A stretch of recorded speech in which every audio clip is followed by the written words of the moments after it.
Quand l'État décide de réparer, il ne fait pas dans la demi-mesure. Ce vendredi à Lubumbashi, c'est un symbole de l'excellence scolaire congolaise qui a repris des couleurs, le complexe scolaire Kiwele. Niché au cœur de la ville, cette école mythique ex-Athénée de Kiwele est un pilier de l'histoire éducative du pays. Érigée avant l'indépendance pour former les élites, elle incarne à elle seule le prestige de l'enseignement congolais d'antan. Mais les années ont pesé, les infrastructures se sont dégradées et le bâtiment porte les stigmates du temps. Jusqu'à ces jours où l'établissement a retrouvé sa dignité grâce à une action forte du service national. Faire face aux défis soulevés par la gratuité de l'enseignement, le chef de l'État avait décidé de relancer l'encadrement des jeunes désœuvrés appelés Kuluna Kinshasa, vagabonds à Lubumbashi. Après un séjour d'encadrement civique et patriotique au centre pilote Laurent Désiré Kabila à Kanyama-Kasese, ces jeunes ont été initiés au métier. Parmi eux, nous comptons des menuisiers, des maçons, des ajusteurs, des conducteurs d'engins lourds et agricoles, etc., etc.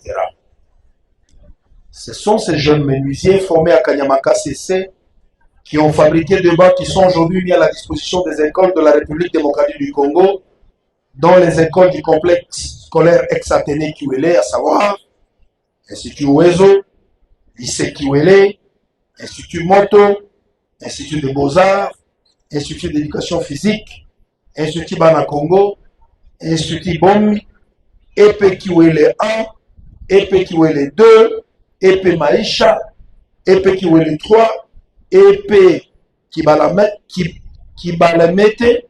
EP Kiwele 4 qui reçoit ces jours 1500 bancs pupitres. Des applaudissements mérités. Au total, 13 écoles, dont 6 primaires, bénéficient de cette initiative de celui qu'on appelle ici le premier enseignant du pays. Le président de la République qui place l'éducation au centre de son action. Et le service national répond à cet appel, non par des promesses, mais par des réalisations concrètes. Sur ordre du chef de l'État, le service national a commencé par former des menuisiers. Avec un personnel ainsi disponible, il a installé des ateliers modernes de menuiserie à Kinshasa, à Kananga, à Mbujimayi, à Lubumbashi, à Chikapa, à Kikwit, à Mbandaka, à Kimpese, etc., etc. Avec ce banc, le problème des capacités d'accueil dans des écoles est résolu. En même temps, le service national, avec des jeunes qui se sont spécialisés à la maçonnerie, construit des écoles. Aujourd'hui, plus d'une trentaine d'écoles entièrement construites par le service national sont opérationnelles dans le Kassa et le Katanga.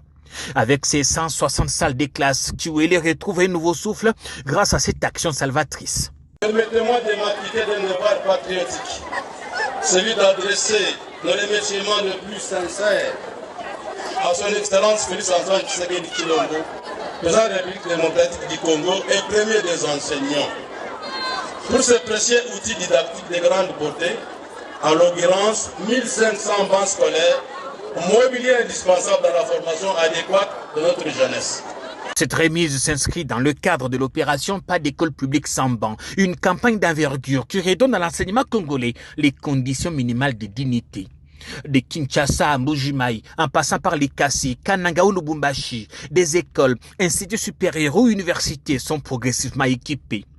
Kiwele, comme bien d'autres, renoue ainsi avec sa vocation, former, élever et bâtir l'avenir.